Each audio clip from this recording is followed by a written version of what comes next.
আপনি আমার রুমে আসবেন না। আপনার লজ্জা করল না একটা অষ্টম শ্রেণী পড়ুয়া মেয়েকে বিয়ে করতে? আমার তো এখনও বিয়ের 7 বছর বাকি। তখন স্যার বল অর্থাৎ আমার স্বামী সেটার জন্য তুমি এবং তোমার মাথায়। আমি তোমাকে বিয়ে করতে চাইছিলাম না কিন্তু তুমি বাধ্য করেছ তোমাকে বিয়ে করতে। আর এখন বলছো তোমার বিয়ের বয়স হয়নি। বিয়ে করার আগে তুমি ভাবলে না যে তোমার বয়স এতটাই কম যে তুমি আমার দায়িত্ব পালন করতে পারবে না? আমি আমার স্বামীকে বলেছিলাম আপনি আমাকে দয়া করুন। আপনি রুম থেকে চলে যান। কিন্তু সে আমার কোনো কথা শুনল না। তারপর স্যার আমার সাথে জোর করে। আমি ভাবতেই পারছি না একজন শিক্ষক কি করে একজন পশু হতে পারে। বাকিটা গল্পতে শোনা যাক। 1 বছর ধরে আমাকে অষ্টম শ্রেণীর দায়িত্ব দেওয়া হয়। অষ্টম শ্রেণীতে 40 জন শিশু পড়ত। ছেলে ও ভাই আমাদের স্কুলে পড়ত। আমাদের স্কুলে এসএসসি পর্যন্ত ছিল। আমি শিশুদের খুব সুন্দর করে পড়াতাম। আমি কখনো বাচ্চাদের উপর রাগ করতাম না। আমি সবসময় বাচ্চাদের বুঝিয়ে শেখাতাম। এজন্য তারা আমাকে তাদের প্রিয় শিক্ষক হিসেবে মানতে শুরু করে। একদিন আমি যখন ক্লাসে বাচ্চাদের পড়াচ্ছিলাম, তখন একটা মেয়ে আমার কাছে এল। 17 বছর বয়সী এবং অষ্টম শ্রেণীর ছাত্রী ছিল। মেয়েটা এসে আমার কাছে দাঁড়িয়ে বলতে লাগল, স্যার আমার বিয়ে আপনার সাথে হবে। আমি আমার সামনে রাখা খাতগুলো চেক করছিলাম এবং চেক করতে খুব ব্যস্ত ছিলাম। তাই হঠাৎ তার কথা শুনে হতবাক হয়ে গেলাম। আমি তার দিকে তাকিয়ে ভাবছিলাম, হয়তো আমি কিছু ভুল শুনেছি। তারপর আমি আবার জিজ্ঞাসা করলে সে বলতে থাকে, স্যার আপনার সাথে আমার বিয়ে হবে। আর আপনি আমার স্বামী হবেন। যখন সে আবার বল, আমি কিছুক্ষণ তার দিকে তাকিয়ে রইলাম। সে খুব জোর দিয়ে কথাগুলো বলছিল, যেন সে যা বলেছিল তা সত্য হয়ে উঠবে এবং সে যে বিশ্বাসের সাথে কথা বলছে তাতে আমি অবাক হলাম। সে দেখতে খুব নিষ্পাপ হয়েছিল। সে আবার বল, স্যার আপনারা আমার সাথে বিয়ে হবে। আমি হব আপনার বউ আর আপনি হবেন আমার স্বামী। সে আবার এই কথা বললে আমি হেসে উঠলাম। সে যা বলেছিল তা আমি তামাশা ভেবে উড়িয়ে দিলাম এবং আমি তাকে বকাঝকাও করেনি, বরং সে যা বলেছিল তা উপেক্ষা করে তাকে তার জায়গায় ফিরিয়ে দিলাম এবং তারপরে আমার কাজে ব্যস্ত হয়ে পড়েছিলাম। সে একটি শিশু, এটা ভেবে ওকে এড়িয়ে গেলাম। এরপর যখনই তাকে দেখতাম তার কথা মনে করে আমি শুধু হাসতে থাকতাম। সে একটি শিশু ছিল। সে খুব সুন্দরী ছিল। তার ক্লাসের সবচেয়ে মেধাবী মেয়ে ছিল। এই কারণেই সে অন্য শিক্ষকদের মতো আমারও নজরে ছিল। আমার শিক্ষার একটি নীতি হল, আমি সকল শিশুকে একই দৃষ্টিকোণ থেকে দেখি এবং সবার সাথে সমান আচরণ করি। আমি নিজেও এমন সময় পার করেছি বলে তার বুদ্ধিমত্তা ছাড়া তাকে অন্য শিশুদের সাথে আমি তুলনা করি না। এবং আমি জানি শিক্ষকরা যখন কাউকে ফেভারিট করে তখন খুব খারাপ লাগে। সেজন্য আমি সবসময় চেষ্টা করতাম এ বিষয়ে মনোযোগ না দিতে। আমি মেয়েটির কথা উপেক্ষা করেছিলাম। এই দেশে একটি শিশু এবং সে যা বলেছে তার গুরুত্ব সহকারে নেওয়া দরকার নেই। তবে আমি অবশ্যই তার শিশুসুলভ কথা এনজয় করেছি। আমি ছুটির সময় স্কুল থেকে বেরোলাম যাতে আমি তাড়াতাড়ি বাড়ি পৌঁছে বিশ্রাম নিতে পারি। কিছুক্ষণ পর বাড়িতে পৌঁছলাম। ফ্রেশ হয়ে আমি আমার খাবার খেয়ে নিলাম। তারপর আরাম করে খেয়ে রুমে গিয়ে শুয়ে পড়লাম। আমি চোখ বন্ধ করেছিলাম, এমন সময় হঠাৎ আমার রুমের দরজা খুলে কেউ একজন ঢুকল। দরজা খোলার শব্দে চোখ খুললাম। চোখ খুলে দেখলাম মা আসছে। মাকে দেখে আমি সোজা হয়ে বসলাম আর উনি এসে আমার সামনে বসলেন। মাকে জিজ্ঞেস করলাম, কি হয়েছে মা, তুমি বিশ্রাম নিচ্ছিলেন না? আমার প্রশ্ন শুনে মা হাসতে লাগলেন আর বললেন, হ্যাঁ, তবে তোর সাথে আমার কিছু গুরুত্বপূর্ণ কথা বলার ছিল, তাই তো রুমে এসেছি। মায়ের কথা শুনে আমি ভাবলাম যে মা আমার সাথে কি এমন গুরুত্বপূর্ণ কথা বলতে চাইছিল। মা আমার সাথে কথা বলতে আমার ঘরে এসেছে। আমি তাকে বললাম, তুমি আমার সাথে কথা বলতে চাও, বলো। আমি খুব চিন্তায় পড়ে গেলাম এবং মা আবার হাসতে লাগল। মা আমাকে বলতে লাগল, হ্যাঁ, তোর সাথে আমার একটা গুরুত্বপূর্ণ কথা আছে এবং আমি এখন তোর সাথে কথা বলতে চাই, কারণ তোর বাবা তোর উত্তর জানতে চায়। এবার মায়ের কথা শুনে আমি আরও বিভ্রান্ত হয়ে গেলাম এবং একই বিভ্রান্তিতে আমার মায়ের দিকে তাকালাম। মা বলল, আসলে এখন আমরা তোর বিয়ে দিতে চাই। তোর বিয়ের বয়স হয়েছে, তাই তোর জন্য একটা মেয়ে খুঁজেছি। তোর মতামত জানতে এসেছি যাতে আমরা মেয়েটির পরিবারকে উত্তর দিতে পারি। মেয়েটি ভালো এবং শিক্ষিত এবং তাদের কোনো কিছুরই অভাব নেই। তোর বাবার সব কিছু পছন্দ হয়েছে। আর আমিও এটাকে খুব পছন্দ করছি।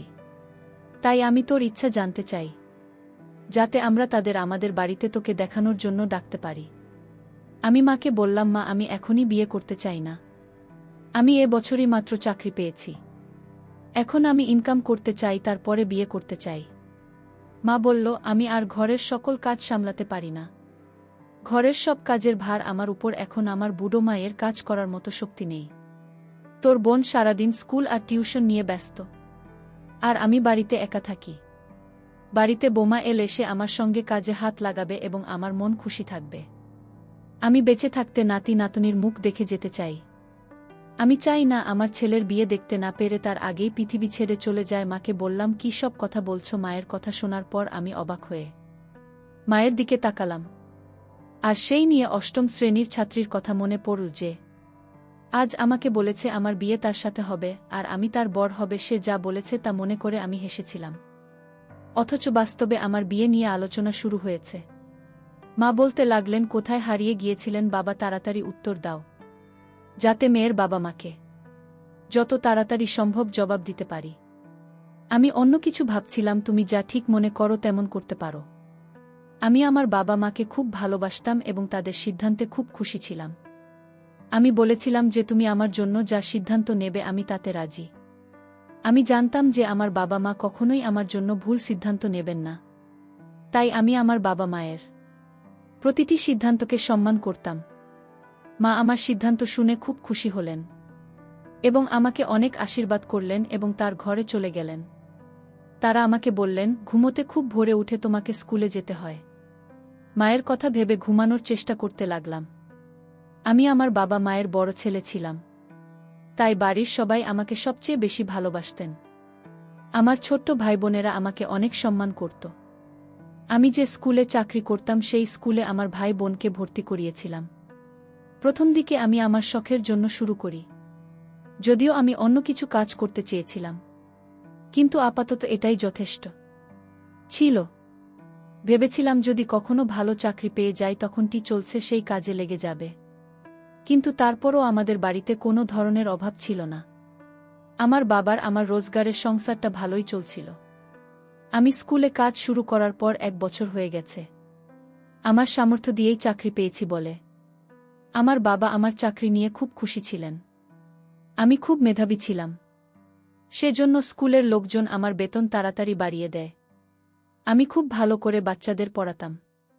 আমি কখনোই বাচ্চাদের সাথে খারাপ শব্দ ব্যবহার করিনি এবং স্কুলের সবাই আমাকে অনেক সম্মান করত এবং আমার বাবা মা জন্য খুশি ছিলেন যে আমি দায়িত্ব বুঝতে শিখেছি। আমার দায়িত্ব ছিল অষ্টম শ্রেণীতে পড়ানোর। আমাকে তো তাদের পড়াতে হবে এবং আমি কোনো সংকট ছাড়াই এই দায়িত্ব নিয়েছিলাম। আমি পড়ানো বিষয়ে আগ্রহী ছিলাম। এখন আমি অষ্টম শ্রেণীর স্থায়ী শিক্ষক হয়েছি এবং শিশু শ্রেণীর বাচ্চাদের পড়াতাম না। এরা আবার আমার কাছে এসে আমার সাথে বিয়ের ব্যাপারে খুব জোরালো সুরে কথা বলতে লাগল। আমি আবার তার কথায় হেসে ফেললাম। ভাবলাম সে বাচ্চা শিশুরা প্রায় এমন কথা বলে। আমি বিয়ে করার জন্য আমার বাবা মাকে হ্যাঁ বলে দিয়েছিলাম এবং আমার উত্তরে মেয়েপক্ষের বাবা মায়ের কাছে পৌঁছে গিয়েছিল। মা বলল, কয়েকদিন পর মেয়েটির পরিবার আমাকে দেখতে আমার বাড়িতে আসবে। তাতে আমি রাজি হয়েছি। আবার আমি যখন স্কুলের অষ্টম শ্রেণীর বাচ্চাদের পড়াতেন ছিলাম, তখন হঠাৎ আবার সেই মেয়েরা আমার কাছে এসে বলতে লাগল, স্যার, আপনার বিয়ে আমার সাথে হবে এবং আপনি আমার স্বামী হবেন। তার কাছ থেকে আবারও একই কথা শুনে কিছুটা অবাক হলাম, কিন্তু আমি আবার হাসলাম এবং তার কথাগুলো হেসে উড়িয়ে দিলাম। সে শিশু মানে মেয়েটার কথায় হেসে ওঠা ছাড়া আমি আর কি করতে পারতাম। আজ ওর কথায় হাসতে হাসতে ওর কথাটা আরেকবার ইগনোর করলাম। আমি অন্য বাচ্চাদের সাথে ব্যস্ত হয়ে পড়লে এই জিনিসগুলি আমি মন থেকে ভুলে গেলাম। কিন্তু আগামী কয়েকদিনের মধ্যেই স্পষ্ট হয়ে গেল সে তার কথায় কতটা বিশ্বাস ছিল। কারণ সে প্রতিদিনই আমার কাছে আসত এবং একই কথা বলত যে তোমার বিয়ে আমার সাথে হবে এবং তুমি আমার স্বামী হবে। শুরুতে আমি তার কথা শুনে হাসতাম এবং তা নিয়ে মজা করতাম, কিন্তু কতদিন আমি এটা করতে পারতাম? কারণ এখন শব্দের সীমা ছাড়িয়ে গেছে এবং এটা আমার সাধ্যের বাইরে চলে গেছে এবং আমার মনে হয়েছিল যে কোনোদিন আমি তার উপর রাগ দেখিয়ে ফেলব।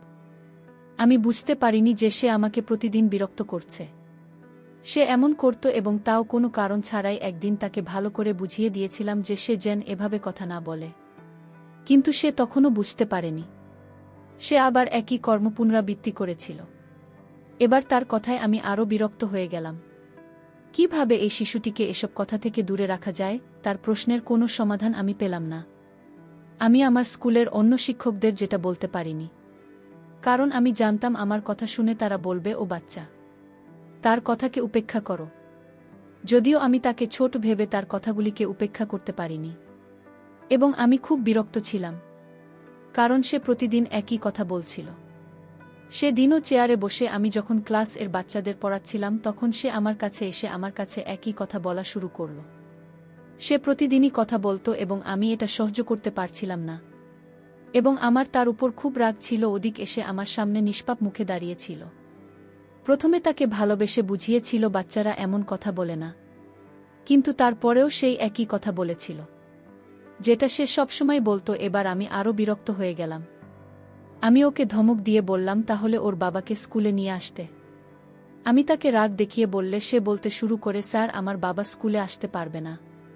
আমি তার বাবাকে স্কুলে ডাকতে চেয়েছিলাম, যাতে আমি তার সমস্ত কাজকর্ম সম্পর্কে বলতে পারি এবং সে তার মেয়েকে বোঝাতে পারে যে বাচ্চারা এভাবে কথা বললে ভাল লাগে না। আমি তাকে বোঝাতে হয়তো সে বোঝেনি, তবে সে অবশ্যই তার বাবার কথা মানবে। খুব নিষ্পাপ মুখে এ কথা বললেও আমি বললাম তিনি আসতে পারবেন না কেন, সেটা বলাতে আমার খুব রাগ হলো। কিন্তু কোনো রকমের রাগ কন্ট্রোল করে অনেক নরমভাবে তাকে জিজ্ঞাসা করলাম, তোমার বাবা স্কুলে আসতে পারবে না? কারণ সুমাইয়া বলল, স্যার, আমার বাবা পঙ্গু, 2 পা দিয়ে হাঁটতে পারে না। আপনি আমাদের বাড়িতে গিয়ে তার সাথে দেখা করুন। শিশুটি খুব শান্ত স্বভাবের বলছিল। আমি অবাক হলাম যে তার বাবা পঙ্গু। আমার তো বিশ্বাস হচ্ছিল না। কিন্তু মেয়েটি 8ম শ্রেণীতে পড়ে, তার মেয়েটা এতটাই ছোট ছিল না যে এত বড় মিথ্যে বলবে। তার বাবা নিশ্চয়ই পঙ্গু ছিলেন, সেই কারণেই মেয়েটি এমন কথা বলছিল। ওর কথা শুনে আমি অবাক হলাম, কারণ আমি ঠিক করে নিয়েছিলাম ওর বাড়িতে গিয়ে ওর বাবার সাথে দেখা করব। তার স্কুলের পর ওর বাড়িতে যাব। স্কুল শেষ হওয়ার পর আমি গুরুত্বপূর্ণ কাগজপত্র ফাইল তুলে নিয়ে স্কুল থেকে বেরিয়ে গেলাম। সেই মেয়ে সুমাইয়া আমার সাথে ছিল, কারণ আমার সাথে সেই মেয়েটিও মনে ছিল যে আমি তার বাড়িতে তার অসহায় বাবার সঙ্গে দেখা করতে যাব। অনেকগুলি রাস্তা দিয়ে যেতে যেতে অনেক দেরি হয়ে গিয়েছিল। প্রায় 20 মিনিট পরে আমরা তার বাড়িতে পৌঁছলাম। সেটি খুব বড় না হলেও একটা ছোট পুরনো বাড়ি ছিল। তারপর সেই মেয়েটার সাথে ঘরে ঢুকলাম। বাড়ির দেওয়ালগুলো দেখতে খুবই অদ্ভুত এবং পুরনো টাইপের। বাড়িটা দেখতে একটা ভুতুরে মুভি টাইপের বাড়ি, যা দেখে আমি একটু চিন্তিত হয়েছিলাম। কিন্তু তারপর সাহস সঞ্চয় করে তার বাবাকে দেখতে গেলাম, কিন্তু বাড়ির কোথাও তাকে দেখা যাচ্ছিল না। এক ঘর থেকে অন্য ঘরে এবং তারপর উঠোনে, রান্নাঘরের পুরো বাড়ি উকি দেওয়ার পরেও আমি তার বাবা মাকে ঘরে দেখতে পেলাম না। ওরা বলছিল তার বাবা অসহায়। সে যদি অসহায় হয়ে কোথাও যেতে না পারে তাহলে তার বাড়িতে উপস্থিত থাকা উচিত ছিল, কিন্তু বাড়ির কোথাও তাকে দেখতে পেলাম না। আমি বিরক্ত ছিলাম। আমি তাকে জিজ্ঞাসা করলাম, তোমার বাবা কোথায়? সে বলল, সামনের ঘরে আছে বাবা। আমি ঘরের দিকে তাকাচ্ছিলাম, কিন্তু সেই ঘরের দিকে তাকাতেই আমি অবাক হয়ে গেলাম, কারণ আমি সেই ঘরে আগেই দেখেছি। সেটা খালি ছিল, খুব সাধারণ একটা বাড়ি ছিল না তো। বাড়িতে বেশি আসবাব ছিল না। বাড়িতে বসবাসকারী কেউ উপস্থিত ছিল জানি না। সে আমাকে তার বাড়িতে নিয়ে এসেছে। আমি তার অনুরোধে আমি ঘরে ঢুকলাম। ভাবলাম আর একবার দেখতে ক্ষতি কি যে। আমি রুমের ভিতরে ঢুকলাম। তারপর যা দেখলাম তাতে আমার দম বন্ধ হয়ে আসছিল, কারণ আমি আমার পিছনে একজন মহিলার কণ্ঠস্বর শুনতে পেলাম। যা আমি পিছনে ঘুরে দেখলাম, আমি হঠাৎ ভয় পেয়ে গেলাম এবং আমি চিৎকার করে উঠলাম, কারণ আমার সামনে একজন মোটা মহিলার দাঁড়িয়েছিলেন। তিনি আমার দিকে তাকিয়েছিলেন। আমি তাকে জিজ্ঞাসা করলাম, তুমি কে? দরজা খোলা ছিল, কিন্তু সুমাইয়া কোথাও দেখতে পাচ্ছিলাম না এবং দরজার সামনে সেই মহিলা দাঁড়িয়েছিল। তার সামনে দিয়ে আমি বের হতে পারব না। সে কি ছিল আমি জানি না, কিন্তু আমার তাকে খুব ভয় লাগছিল, কারণ সেই মহিলাকে দেখে মনে হচ্ছে উনি খুব রেগে আছেন। আমি যেসব সম্পর্কে চিন্তা করছিলাম, মহিলা বলল, আমি সুমাইয়ার মা, আর এখন তুমি নাকি তাকে বিয়ে করতে যাচ্ছে। এই কথাটা বলতে আমার চোখ বড় বড় হয়ে ওঠে। আমি জোরে চিৎকার করে বললাম, কি রকম বাজে কথা বলছেন? তখন সেই মহিলা রাগে ভরা চোখ নিয়ে বল, গলা নিচু করে কথা বলো আর বল, চল এখন তোমার বিয়ের আয়োজন হবে।